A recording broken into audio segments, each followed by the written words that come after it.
Hello, everybody. Thank you for joining us on this webinar where we will be continuing our network automation maturity series. Today, we're talking about how to evolve from task automation to process orchestration. My name is Rich Martin, Director of Technical Marketing at Itential, and my role here is to help facilitate the practitioner's point of view when it comes to exploring how we go from one stage to the next. And as always, I am joined by my friend and my colleague, Morgan Stern. Morgan, why don't you introduce yourself and take us away? Sure, Rich. Yep, my name's Morgan Stern. I'm the VP of Automation Strategy at Itential.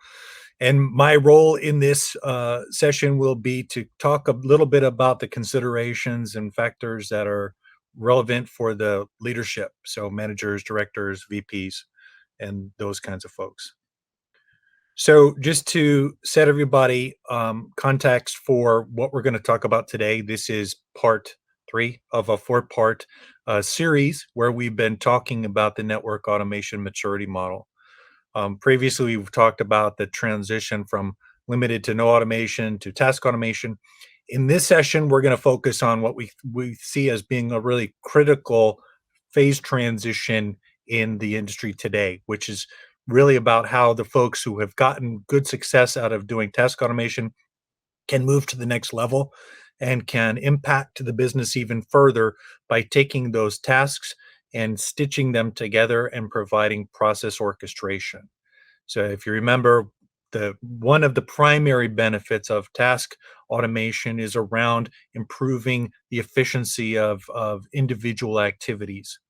When you make the shift to the process orchestration, you not only get all of those benefits, but then you also start to see significant acceleration of the end-to-end process, which means you get things done faster, not only the individual tasks, but the entire business process, which can be faster time to revenue, faster time for fault resolution, faster time to project completion. All of those kinds of things become possible when you start to focus around process orchestration.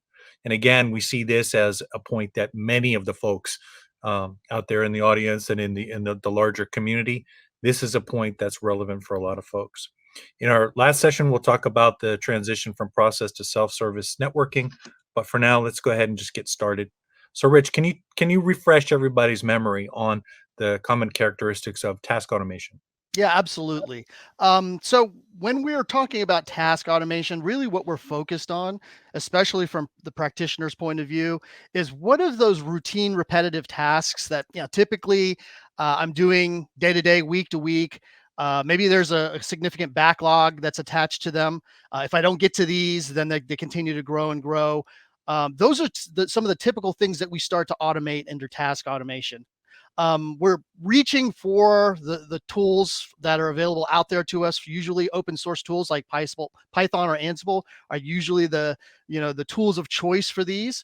You'll also see commonly in task and teams that are in task automation is they manually trigger or run their automations, right? So this also could mean execution environments that are individual between different members of the team who are kind of curating their own automations, building their own automations. And typically work is managed via tickets, ServiceNow, Jira, or some other ticketing systems, emails, things like that are really how we manage the day-to-day work and document and update.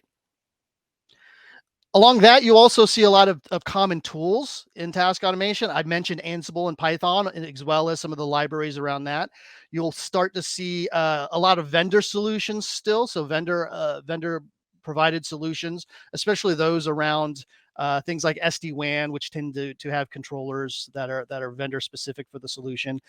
You might start to also look at some execution environments to help manage some of the kind of script growth that you're using when you're in task automation.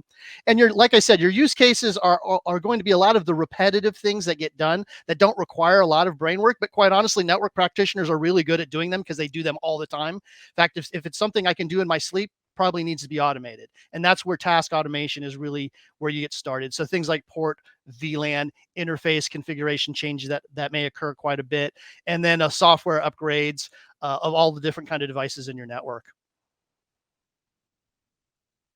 So as teams kind of grow in their task automation stage, um, they can be really complacent and think this is really where where life is good. But I think it's important for practitioners and teams to kind of try to figure out whether it's time to evolve. And there's some really good indicators that tend to pop up if you're paying attention that can help you understand, yeah, maybe it's time to move from task automation, or maybe we're outgrowing task automation, or maybe we're not getting as much out of task automation as we should be. And so these are some indicators that we found that come up quite a bit as we're working with prospects and customers.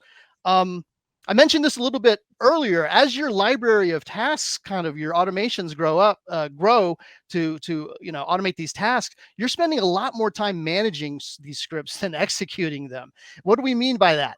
Um, where am I making sure everybody's got the right script, because everybody's downloading the script, and if I'm the one writing these scripts, I got to make sure everybody's is using the right one. So am I flagging them down? Am I sending them emails? Wouldn't it be great if I had a single place to manage these from, or to put them from? If I'm creating those things on the fly, then I'm spending a lot of time managing, securing them, making sure like who's running them, those kind of things. Trying to solve those kind of problems now that I want not only myself to run these scripts, but my team to run these scripts to increase participation.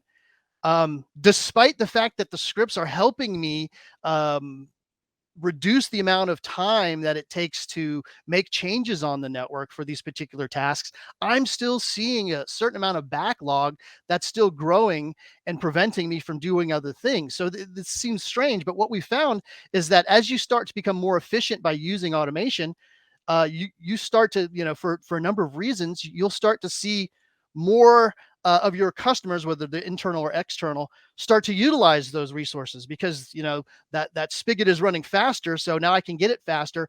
And so you might start to see an increased backlog. And not only that, as the growth of the business naturally continues, you're going to see more and more backlog. And so now you're seeing, well, my tasks, the efficiency of these task automations, I need to get more out of my automations. And how do I start to do that? So if you see a growing backlog, that might be a good indicator. Another one we see is that perhaps you don't feel comfortable sharing your script for someone, so someone else can run it. And this is kind of a hidden one, right?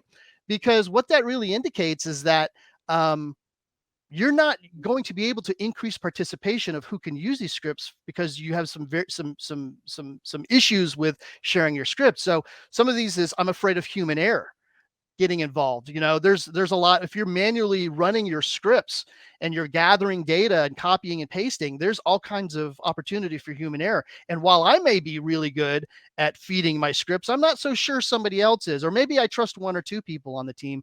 But in reality, if we really want to extend and expand the efficiency of automation, it needs to be usable by more than just myself. And so I need to start building solutions to allow myself to maybe enhance and validate inputs into scripts, so that other people can run it that maybe aren't as as technical as I am with how these scripts run, or how they work under the hood. So that might be an indicator for you to start looking at how to solve these problems so that you can progress forward.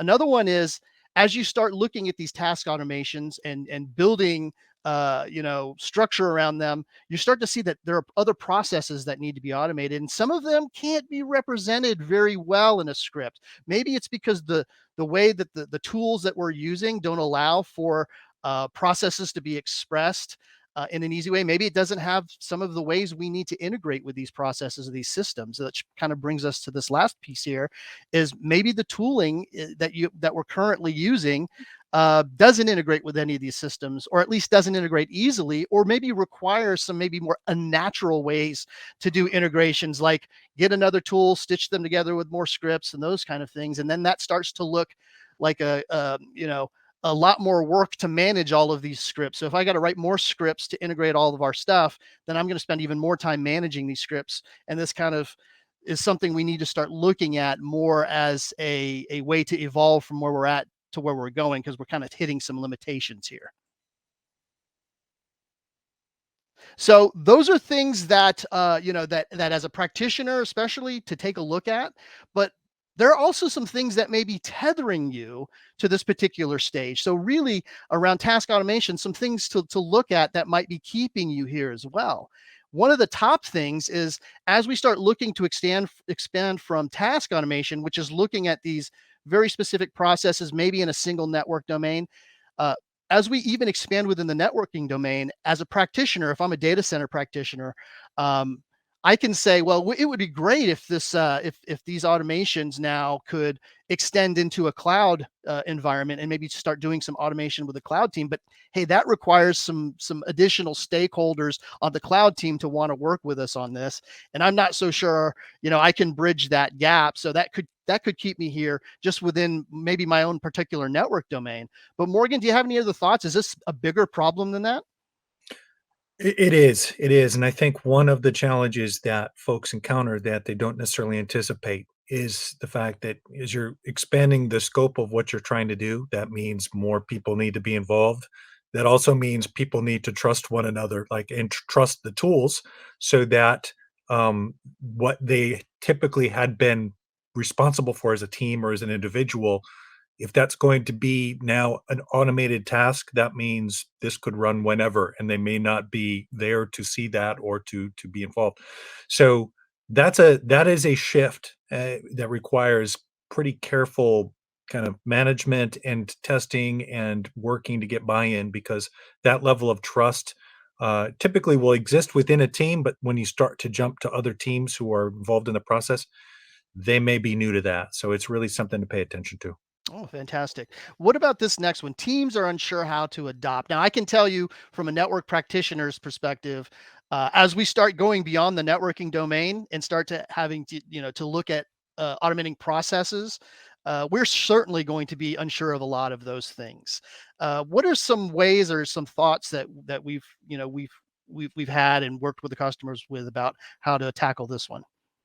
A lot of the teams that we work with are typically like looking at down at the network, right? And are very comfortable with, I'm going to use a tool that's going to talk to this device, it's going to make this Right. kind of change or talk this API. That is a realm that folks are really comfortable with. Where it gets more complicated is when it starts to either look towards, well, how does the work come in? Hmm. And those are ticketing systems, or what are the other systems that are part of the process? Maybe it's an inventory system or some other component. And I think part of it really becomes then an education process to say, okay, historically, I used to get my work this way. We're going to move to doing this through an automation. So now I need to work with maybe some of the IT folks I haven't normally worked with to be able to just understand what can they provide to me and what do they need from me to be able to automate this. Yeah, that's a good one, and I think that actually touches back into the my leadership's ability to help bridge between these different stakeholders, so that we can start to work together and understand how to interoperate our automations together. Yep. Now, this third one is a big one, the single source of truth misconception, and and from a network practitioner's perspective, as an engineer, this makes sense to me on paper. Before we can start to do any kind of real automation, we need to have some sort of system or database that reflects, all of the devices in the network, their configurations, what they're connected to, down to every CLI command that's necessary. Then we can start doing some real automation. And what is our experience with this one? Well, I will say this, a lot of my professional experience has been working in the service provider communication space.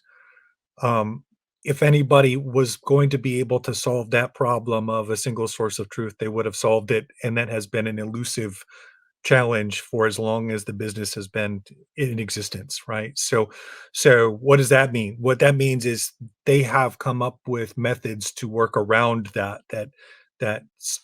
chasing a single source of truth, except in a very small, very static environment, is a difficult thing. But there are certainly opportunities to say that in any environment, there are certain pieces that are authoritative for some set of information, and being able to navigate in that kind of an environment is becomes really critical to say, particularly when you move into cloud and when you move into things like some of the SD-WAN spaces where controllers are managing a lot of the pieces, that let them be authoritative for what they're doing, and just make sure that however you're approaching this process orchestration has the ability to factor that in. Yeah, and I think that's critical too, is from the enterprise space as well, with all the different and various network systems and solutions out there, including cloud being part of, a crucial part of the networking environment as well. That becomes relevant even for the enterprise. And I think one of the hidden costs here is that the longer you go down this path of trying to create this single source of truth, the more you delay your ability, your execution of any automation. And I think we've seen customers have gone this path, maybe not fully down this path, and realize this is going to take us a lot longer than necessary, and we really need to start automating things now. What can we do today? Absolutely. Yeah. The next one, and I think I hit upon this a little bit, is task automation tools that we've already invested in. Really, are we're starting to see where their limitations are, where they can't support process orchestration. That could be around how they integrate with our ecosystem of, of devices and systems that we need to now call in our automations in order to do things like data gathering, opening tickets, things like that. Any thoughts around this one? Well, for me, it's always been a matter of figuring out what tools are going to be the right fit for purpose, Hmm. and that um, anybody who's developed on anything knows, like, you can solve a problem with just about any tool, right? That isn't the point. The point isn't, could I write a giant Python script that would manage the whole process? It's really, is that the most efficient way to do it? Right. And what kind of technical debt are you creating, and what kind of complexity are you creating?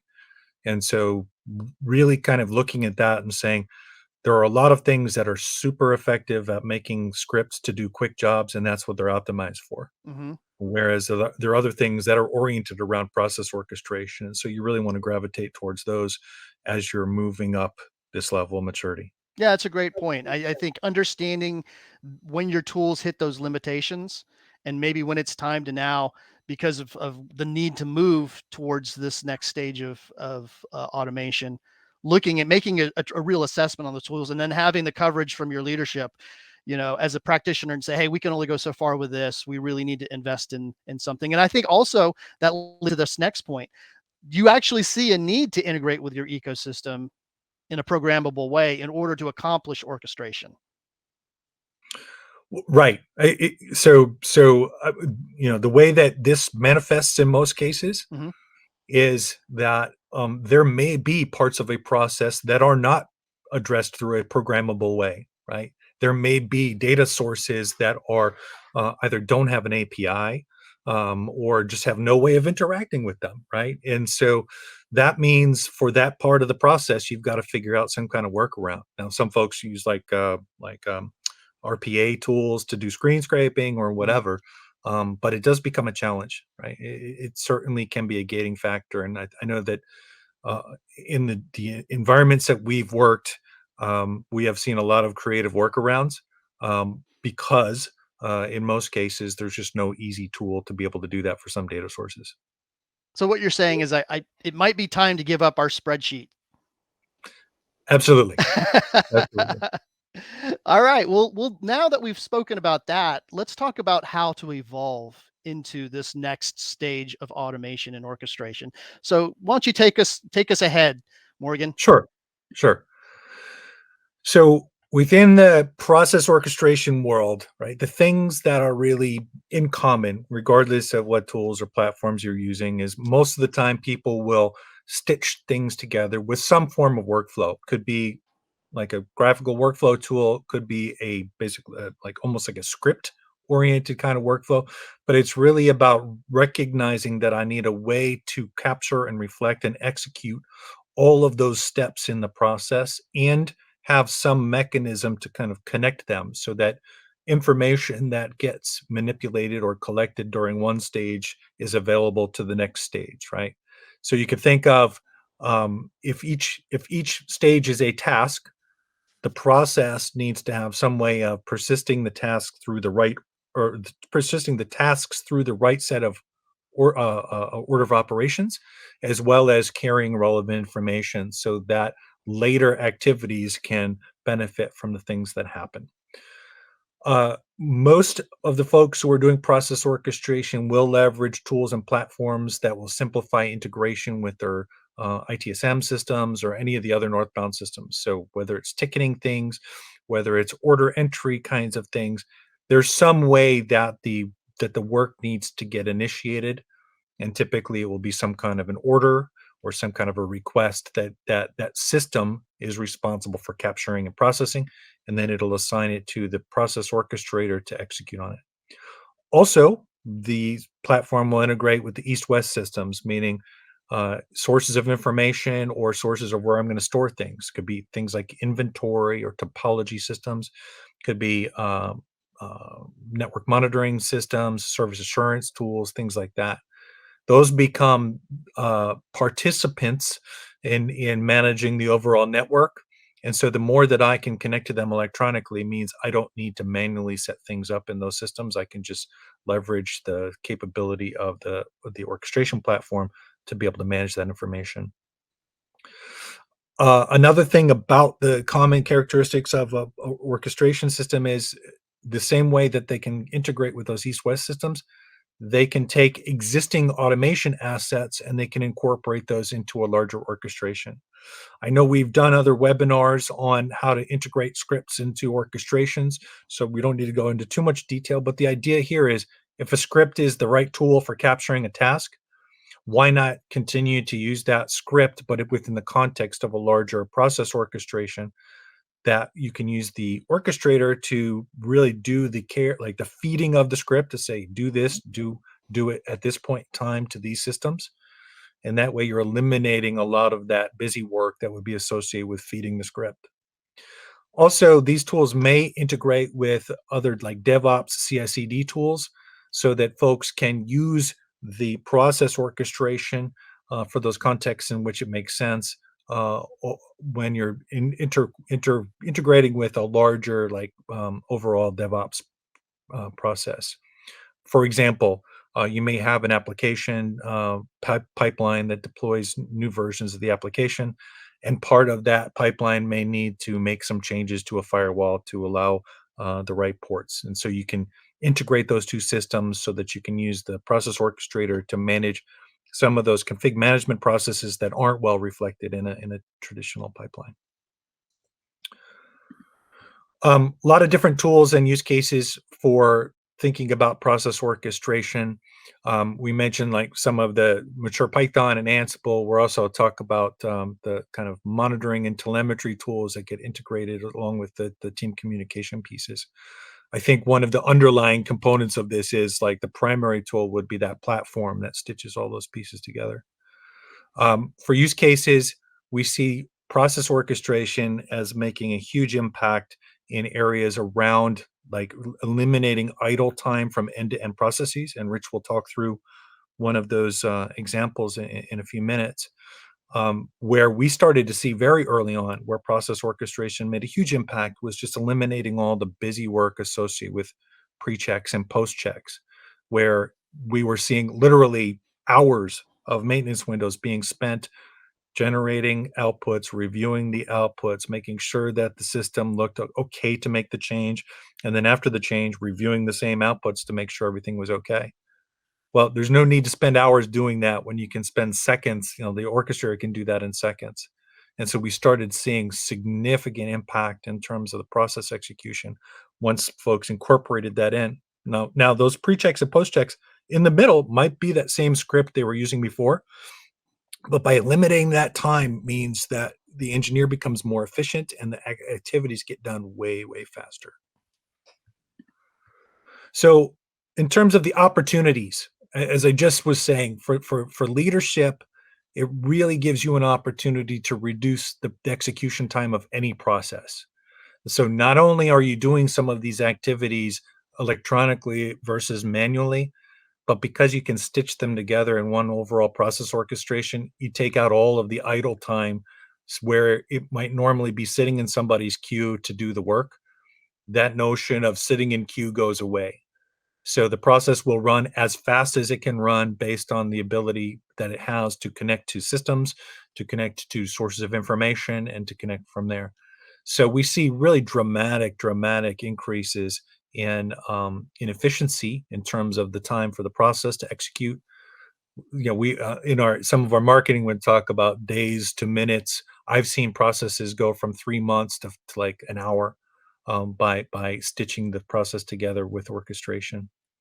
You also see a pretty significant impact and improvements in accuracy because you're taking out all of those steps that normally would have somebody manually entering data or manually reviewing data. So you see immediately better quality, you see lower activation errors, you see better end user satisfaction, you see less rework that needs to happen, you don't have to back out as many things. So you see pretty significant benefits across the board by having that improvement in accuracy. And then you also see significant improvements in scale. So if you don't need to do pre-checks and post-checks for an hour and a half for every task that you're doing, suddenly you can get a whole lot more of those done in the same amount of time, and which means the system can run as fast as it needs to run, and you can start to process a whole lot more activities. Rich, do you want to talk about the benefits for practitioners? Absolutely. I'm itching to. So, number one, let's talk about being more efficient. Network engineers, the way our engineering minds work, we want to see more performance and more efficiency. So, start thinking in terms of how much more efficient you can now become individually, and as an organization, as a team, when you start to expand your automation from task to now more of that process, right? So, like Morgan just said, some of the big initial wins for network practitioners is being able to start building in pre-checks, post-checks, data gathering, ticket management. Those things right there make that process much more efficient and make your team much more efficient and you much more efficient. Um, you want to have more trust and reliance on your system. Um, you don't want to really spend that much time doing these very lengthy pre-check, post-check, um, type processes, uh, or any kind of manual oversight, especially if it's repetitive. It's like when it's repetitive, not only do we recognize we can get really good at it, so that means it's really good to be able to automate. Like, it's very simple because now we can kind of put that methodology down on paper as a network engineer.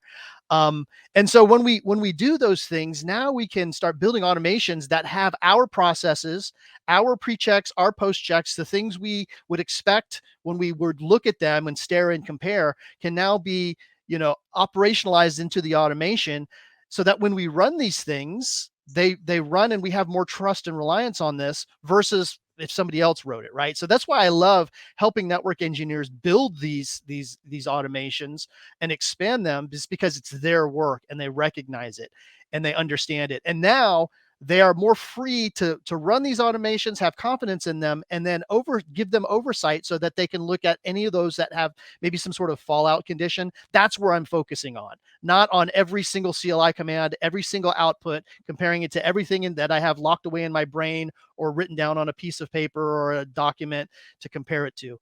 And this is very freeing. And this is amazing. There's an amazing amount of like, wow, this is awesome, to being able to do this, that I want network engineers to experience.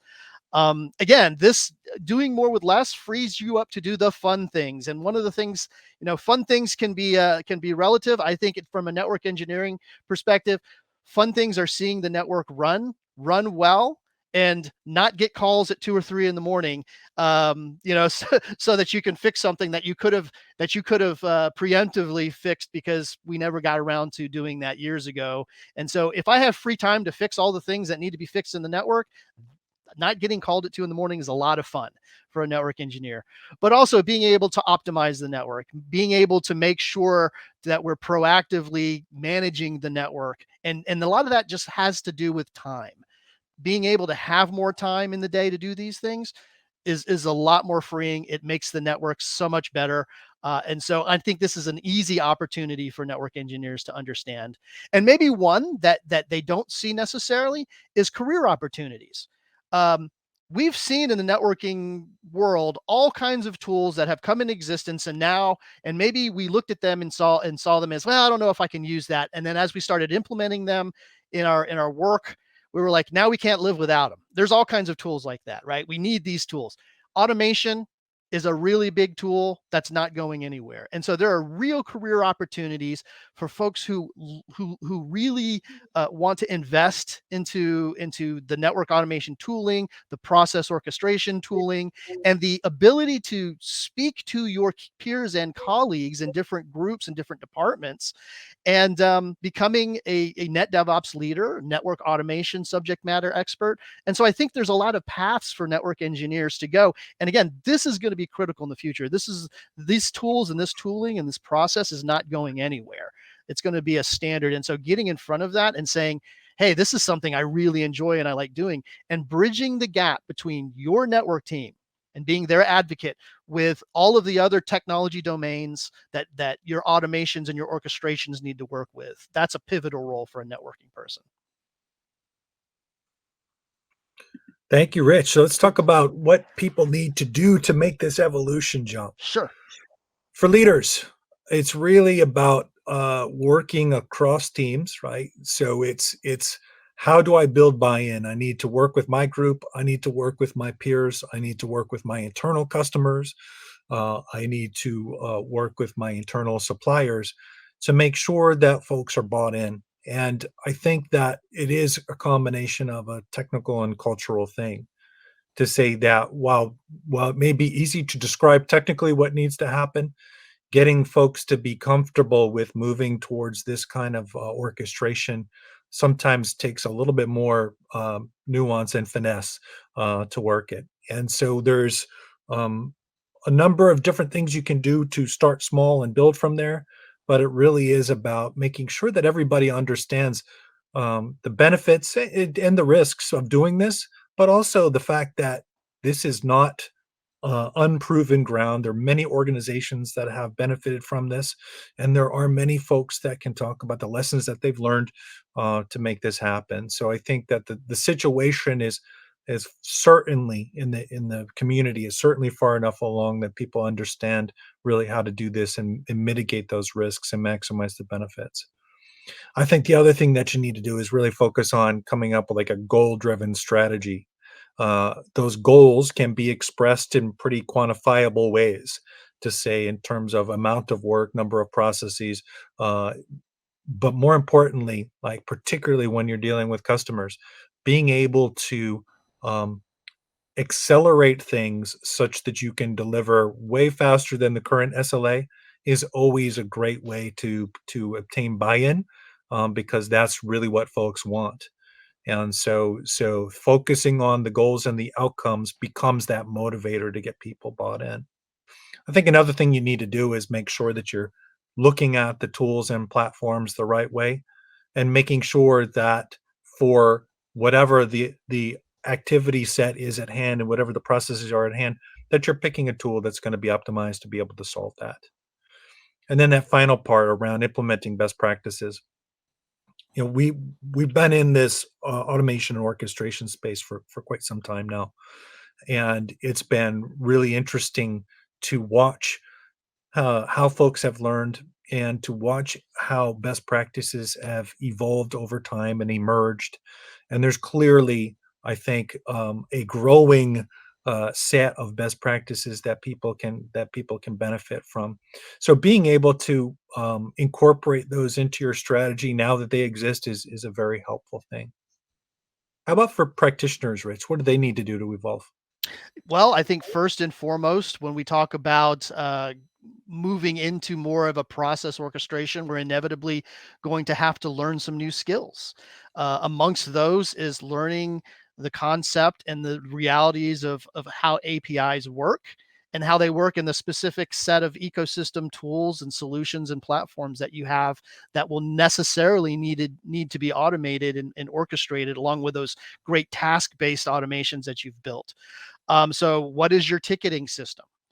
You know, I don't have to tell network engineers to spend time in the ticketing system. They spend plenty of time in the ticketing system, but spend time in the ticketing system understanding the flow so that you can now, just the same way you've implemented a network, process of pre-check and post-check, like you naturally understand the step by step of doing a pre-check and post-check. I do this, I execute this command, I look for this output, I compare it to this. Once you've automated that, start taking that mental way of thinking and now start applying it to how you would automate the steps in your ticketing system, because that's your next step that you need to evolve. And I need to open a ticket, then I need to fill out these fields, then I need to maybe update some work notes with some data from over here. Those are the steps that will need to be automated in order to accomplish this orchestration that we're talking about. So thinking about those new skills, taking it a step at a time, and really coordinating and sharing with your peers. Um, these new things that you've learned, because again, participation across the team is going to be critical as well, and how they understand this tooling and these automations work. So we that's one thing. um, Getting alignment with your team, other teams that you'll be working with, and most importantly, your leadership. Making sure that you are in alignment with your the business initiatives, because a lot of times from a network perspective we can be a little self-centered about our world, and we want to see these things automated, and those are good things, and in time, we will get there, but sometimes you need to help to focus your automation and orchestration efforts with what's going on with the business and leadership, and there could be some strategic things that need to be done first.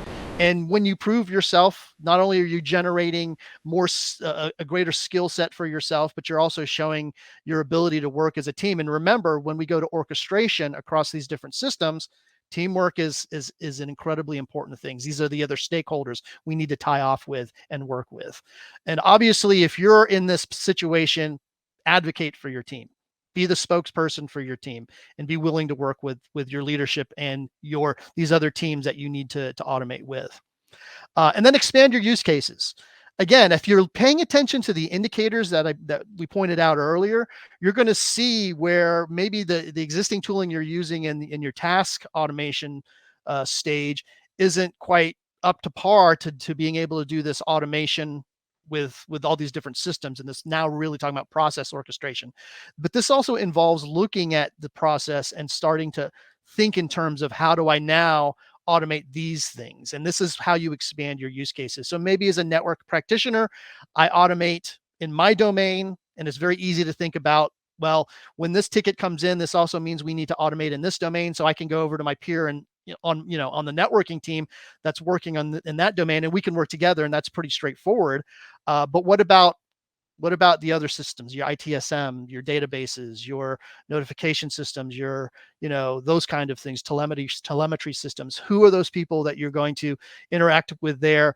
You need to think about expanding your use cases beyond to encompass all of that. And now you're starting to think in terms of process orchestration, going from task automation to process orchestration and involving these systems and necessarily these teams as well. So let's leave you with a real life example. We're going to build upon what we did last week. So last week we talked about how we had a customer that was able to start to use task automation to help with their data center port turn up requests that cause significant backlog. So that's where they started. With very little automation, they were able to implement some task automation. This allowed them to leverage Python scripts to do some data center port turnups. So it's not just a single command, it's a single command, it's multiple commands on multiple devices in the data center. So you have your leaf and spine devices, and then you might have some other devices as well that need to be updated to give access.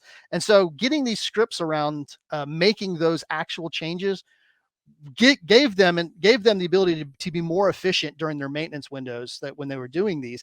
However, when they started, they were still doing manual processes for all of the other things that bookend these changes. So some pre-check and post-check, some ticket management, notifying their teams, data gathering, script, and then of course taking all of this information and feeding scripts and feeding tickets. And so when you start moving from there, that's where you start. Yes, we can get our network changes to 5 minutes, but now we're starting to think in terms of, what does this end-to-end process actually look like? And now we're saying, oh, wow, we spend a lot of time on this particular process doing all these manual changes, even though we're automating the CLI, the manual pieces that bookend all of this, 35 plus minutes. So now that team is starting to think in terms of process orchestration. what do we need to do in addition to all of the network stuff that what do we need to automate now? And now I think in terms of external systems. So in this case, it was, wow, we're spending a lot of time in service now. Not only are, tickets being generated, but then sometimes we need to create new tickets, right? There's always a process of documentation. So I have to do things like during this process, I have to do things like run a CLI command, show the output before I make a change, put it in the ticket so it's documented. Then I have to show the proposed changes that I'm going to make, and then after I make the changes, I have to, or I may actually have to show the state of certain route tables or connections or things like that in the ticket. So I need to make that as part of the the process that I'm manually doing. And this is before I even running the task automation itself that makes the changes. Then I can feed the task automation with the data I've gathered from info blocks. And so now I'm feeding the data. Now I have to do another set of commands to update the ticket. And then if there's an incident, something doesn't work right, then I have to open up an incident request ticket. And this is where you get to really start to see the process unfold into a very, very long process that is more than just the task.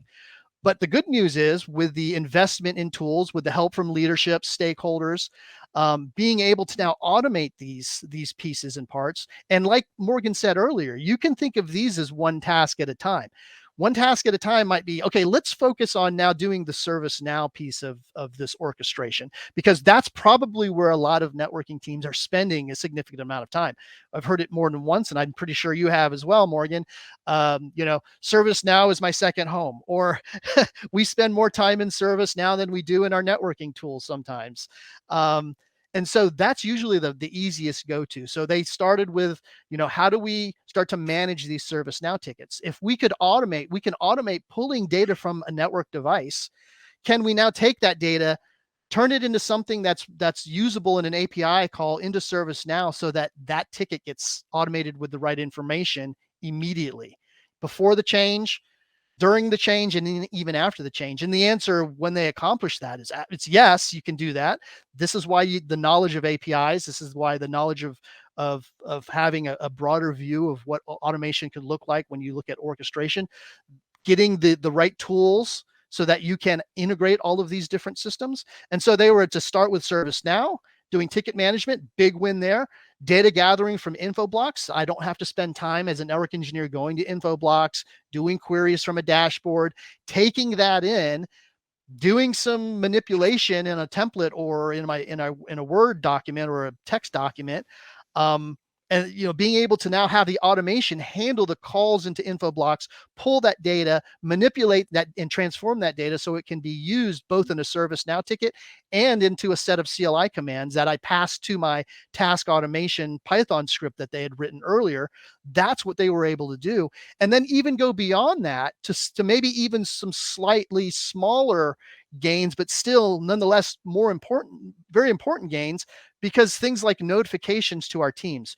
So how many teams should be, or I would say ought to be, notified when you make a change? Well, you've got, they looked at it and they said, well, who's currently, working on staff, especially if this is like a, in a 3 a.m. maintenance window. Well, there's a Slack channel for the networking team generally. There's a Slack channel for the network ops teams. They need to be aware of, what devices are under maintenance if they're being taken down on the network. Of course, that's all in the ticket, but wouldn't it be great if we could notify them in their Slack channel with the subset of data and maybe links into those systems so that they can be aware of what might be impacted? That's exactly what they were able to do. Take something simple like notifications in Slack. Now I can say, I can take this orchestration, extract data from all the different sources that we need, info blocks, tickets, things like that, manipulate it in such a way so that I can update all the systems that need to be updated. And I can also now take that data and make people aware on my team of what's going on with the information that's relevant to them. So they don't have to go hunting and packing through a lot of data that is really not relevant to them or not necessary for them to know. So the network ops teams can get an update as that automation is running that is specific to them, and the data and the tooling and the system hyperlinked in Slack so that they can click on it and know what's going on. The network engineering team can also be aware of what's going on in greater detail so that they can not only just be aware, but if there's some fallout condition, somebody can jump in and help. And this dramatically can help the team just by the communication, but also in trouble resolution if anything does happen on the network. And so, because of being able to now take that full end to end process and automate that over time, going from 35 plus minutes to now 6 minutes. That includes the task based automations that they were using from their Python script, augmented now with the orchestration with all of these systems and the data manipulation that was required. Being able to take that, trigger the automation, and just let it run. And of course, the results are pretty clear. However, you want to measure efficiency and productivity, clearly it went up. This always has an impact on end users, and I think network engineers need to take a step back and recognize that. And maybe leadership can help them see this, because sometimes it's hard to see the forest from the trees when you're deep in the middle of network land. But productivity going up is a big deal, but the impact on the end user, whether that's internal and external, and it could be both, right? If the ticket's coming in from an IT applications team, in my mind as a network practitioner, wow, this is another set of systems that they're spinning up. If I can accomplish setting up the network piece of that infrastructure as quickly as everything else, that makes it so much easier and faster and stress and less stress for them. So that's one side of the customer equation, but then there's maybe ultimately the end customer that's also being supported by the use of these resources. So network teams think in terms of that. Like, now you're starting to think in terms of, we're part of this bigger infrastructure team that's supporting this entire business. So productivity is obviously going to go up, and that's a good thing. Delivering more consistent services consistently with less human error, this is a big thing too. Imagine how much data juggling we're doing manually, even with task automation. If I have to go to info blocks and pull something from there, I have to input something first. Then I have to extract data from that. Then I have to turn it into something that may be a CLI command or a set of configurations that I need to post in the documentation, work notes for a trouble ticket, or I'm sending over to the network engineering or network operations Slack channels. Any kind of typos or misconfigurations can have a tremendous impact. So being able to build these automations myself, or with my team, using our best practices and our processes we know work, now I don't have to be involved in making those copy and paste changes, less human error. This is a beautiful thing. Network engineers, again, we talked about this. Now you can start to shift. I want network engineers to understand how amazing it is to look at a maintenance window and not scratch your head and go, I hope I can get all this done in this maintenance window, but to actually sit down and go, with these automations, I absolutely know we can get all this done. And now you start to shift your focus from executing everything, every single CLI command and overseeing every single output, to now executing automations, being able to see the summary of everything that's going on, and knowing, because we built these automations according to our specifications, knowing these things are working, and then allowing that process to show you that it's working, right? Because you built the process in the post check that shows all the connections are up, or we're seeing, data flow from point A to point B, so that we know this works. But now you can actually focus on anything that may go corner case, because maybe there was an error in something on the network. That's where you start to focus, and this is such a wonderful thing for network engineers that, quite honestly, they probably rarely experience, is being able to go into maintenance window and say, I know we can get all this done, and now I get to focus on, if there's anything that's out of the ordinary, that's where I get to focus on. And this is cool, because this also means that all those skills that you have of knowing how to troubleshoot networks, knowing how to quickly go in and fix things, you're still using those skills. You just don't have to use them every single day and in such a tedious way, because you've built your automations with all of this expertise built in. And so this, I think, is a really, really great way for network engineers to start to see what they can get out of, personally, and for the team and for the business, out of going from task automation into this new world of process orchestration. So, having seen on now multiple occasions the sort of light bulb go on when people realize Like, oh wow, okay, so for the 99% of things that are fine, I really don't have to trouble myself with those. I really just focus on the fallout, and I can fix these things, and I can dedicate the right energy to that. And that doesn't become an obstacle to the rest of the work continuing to happen, right? The Correct. old way of working was, hey, if I hit a problem, I stop. And since I was doing everything serially, that meant everything that was going to happen afterwards, even if it was all smooth, might get pushed to the next maintenance window. Yeah. Yeah, Now that's a all great the point. ones that are going to go, right? Go. And that's a huge, huge shift. It is Okay. tremendously. All right. Well, so as we're kind of winding down on this, just to kind of set the stage and talk about where we're at, right? Today, we've really focused on this task automation to process automation. This is part of the larger maturity model where we're working inevitably towards sort of the self-service networking, which for a lot of folks is on the horizon, but is still a really desired outcome. So um, this has been part three of the network automation maturity model session. And December 6th will be on the final session where we do talk about that self-service networking. I wanted to thank you, and also thank you, Rich, for being a good partner on this. I've Absolutely. Thank really you. enjoyed this. So thanks everybody, and we look forward to seeing you on our session.